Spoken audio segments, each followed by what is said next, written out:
Hello and welcome back to SEGA News Bits Extra. I'm your host George, and with me is the lovable Barry. Hey guys! And that's his lovable voice, right? Like, I'm already like, shut up, Barry. Let's move on now. This is disgusting. So, we always like to start off with what we've been doing this whole week, or at least something we want to talk about for the week, because, you know, life is a little mundane. So, anything you want to talk about before we start this episode, Barry? I've been playing Sonic Mania Plus. Oh, yeah. I did see the review. I'm surprised I got that review out as fast as I did. I got it Friday afternoon. I played it for like 4 hours, and then an additional hour, and then that Saturday morning I played it for another hour. And I played through the Encore mode, and I think I did a decent amount of playing so that I could write up a review. But man, I really wish that they sent it to me a little earlier, like a week earlier would have really been nice, because we missed the review window. Like, it could have gone out that Monday. Yeah. But I'm just thankful that I got it out before release. Oh, yeah, for sure. And I still have to do the Shining Resonance Refrain review, and I'm playing through it. It's very Tales-y game. I don't know if you ever played the Namco Bandai Tales of games, but basically Sega's like, hey, can we make a game like that, but with Shining Force? And they're like, of course we can, and that's Shining Force Refrain. But yeah, I only wanted to talk about this vinyl I got. Ooh. Can you even see it? Oh, there you go. No. Oh, it's backwards too. It's it was on sale at Amazon. It cost me, I don't know, like $11, but it's one of my favorite albums. You can't see it, so it's The Cure, 17 Seconds. This is a cool album. It has really good songs like At Night, A Forest, and Play for Today are some really good songs. Check those out on YouTube. Nice. If you're watching this and you don't know who the band is, I recommend it. And that's it. I guess we could start the episode now. The first one is Yakuza Producer says Nintendo Switch isn't the ideal platform for the series, considering Xbox One in the future. According to Yakuza Producer Daisuke Sato, if that's how you say his name, he did an interview with the Gameblog.France, FR, where they asked some really good questions about the future of the Yakuza series. One of them was about Yakuza coming to other platforms. We already seen it coming to PC. He basically said, to be realistic about what happened, Yakuza 1 and 2 HD for Wii U was a huge failure, but we are looking to develop for multiple platforms as much as possible and know that it brings in the greater audience to attract more people. However, as far as the Switch is concerned, I'm convinced that it isn't the ideal platform to develop Yakuza games. Many people don't expect this kind of game on the Switch. Maybe they're used to different games. It may not be the ideal platform. As for Xbox One, we can consider it, knowing the Xbox One users may be more likely to be interested in a game like Yakuza. This could potentially be an option. And do you think that he's right about the Nintendo Switch maybe not liking Japanese games? No, I think he's wrong in this case. I don't really know who he's looking at, because obviously in Japan they like Japanese games on the Switch. In America, they like any game on the Switch. I mean, we have port begging. Like, that's a thing.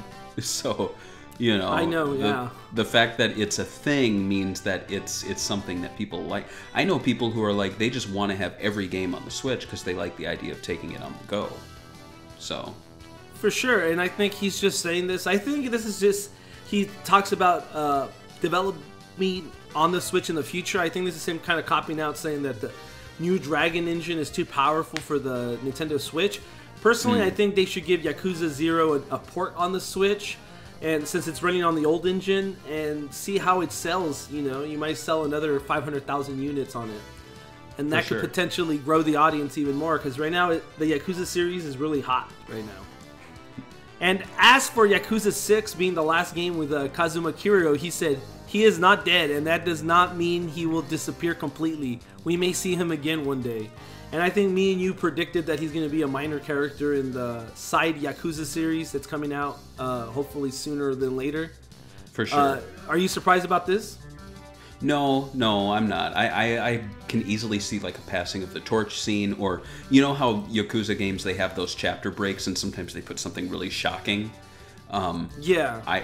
I could see them doing that, like at the end of a chapter, maybe towards the beginning, towards the middle. It would be like, like he bumps into him at a bar or something, and the guy's like, "Hey, you shouldn't be saying that to the waitress." And he'd be like, "Oh, who are you?" And he's like, and he turns and just looks at him, and you're like, "Whoa!" Because people will freak out. It's a video game character. It's not like the actor. Outside of the voice actor, it's not like he's gonna die. Like that, you can't cast him again, something like that. Yeah, I agree. And the other bit of news that came out of this interview was Yakuza 02 and Binary Domain 2. The person asked about sequels to these two games. According to him, if Yakuza 02 happened, it'll take place with young Kazuma and young Majima. So we kind of already figured that out. And Domain 2, he said he would love to do a sequel to the game, but it's up to SEGA, and I think that's a no on this, because right now the Yakuza series is really hot, and I don't think they want to be like, yeah, let's reboot Binary Domain that didn't really sell up to par, and basically force SEGA to do this whole restructuring because of how bad it bombed. Yeah. So, yeah. And then the next bit of news is Read Only Memory announces the amazing SEGA Arcade Pop-Up History Book on Kickstarter. You covered this story. I've noticed that the tiers of this thing are basically you pay $46, you get the book.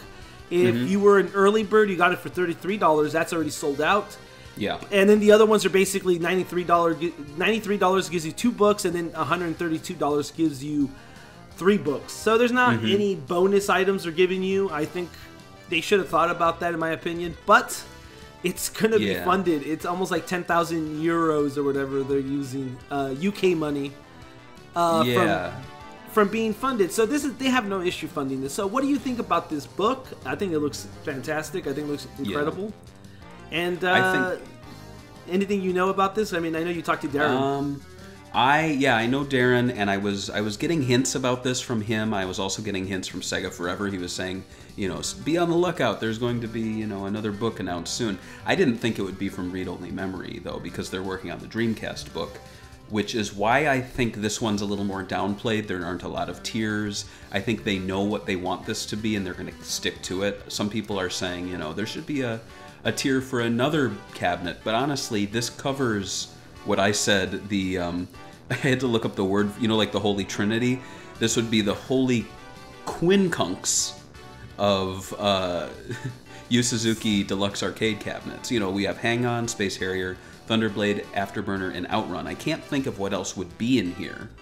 Yeah, these are the most iconic ones. Yeah, and these are all the ones behind which Yu Suzuki was behind. Now, you could put something like Galaxy Force 2, which was a super scaler, but then the question is this a super scaler book, or is this more like the classic 5 games? And I'd rather they stick to what they were intending to make rather than doing add-ons. This isn't going to add 16 pages, add gatefold spread. It's going to be a very nice, concise book, and I think the only thing missing is a GD-ROM of all 5 games emulated, like for the Dreamcast. That would be awesome. I know it's not going to happen, but that would be cool. So, what's going to be in the book? Just the pop-up? I didn't really read about the book. I thought you were going to tell us. Yeah, so it's going to be a special page with the title, the schematics, screenshots. There's going to be an articles written by Keith Stewart, who's worked on the Mega Drive, Genesis Collected Works, and he's working, I don't know if he's working on the Dreamcast one, I'll have to look. But, and then, and then the pop-up. So I think the pop-up's the star, and then it's just going to have all the details. It's almost like getting a pop-up trading card, where you look at the back and you're like, oh yeah, it was released this year, this is the arcade board, and here's a brief history. I don't think it's going to be super in-depth. It might be. I wouldn't be surprised if it isn't, but I think the pop-ups are really the focus here.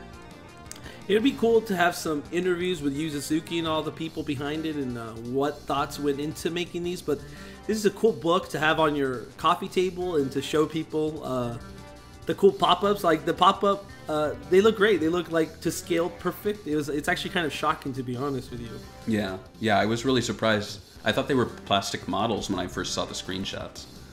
And the last bit of news is San Diego Comic-Con is going to have the Sonic the Hedgehog's Way Past Cool panel, which promises surprise announcements. According to San Diego Comic-Con event page, the panel will take place July 19th from 2 p.m. to 3 p.m. So a little bit after that, you should check out SegaBits.com because we'll probably have a story on it.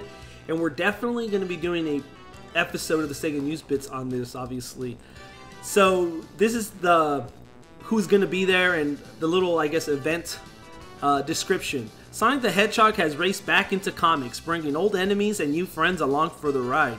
IDW editors Joe Hughes and David Marat, artist Evan Stanley, Sega licenses specialist Michael Cisneros, director of product development Austin Keys, and the head of Sonic Team Takashi Azuka discuss comics and upcoming games and make some surprise announcements and more.